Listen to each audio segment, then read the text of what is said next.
He had nothing, just an empty wallet and a bigger problem called life. Then suddenly, everything changed.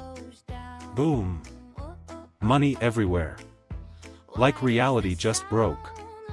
Now he's swimming in money like it's a vacation pool.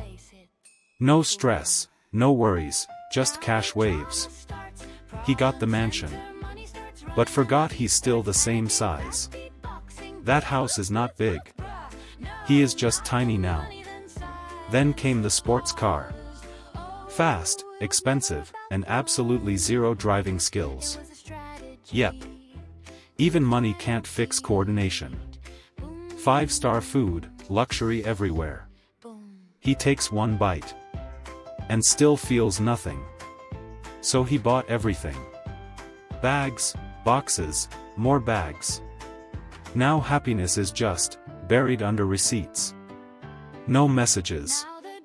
No calls. Just silence that money couldn't fill. A massive house. But the echo sounds louder than his thoughts. Hello. Hello. Even his voice is lonely now. Now he has everything. Cars. Money. Luxury.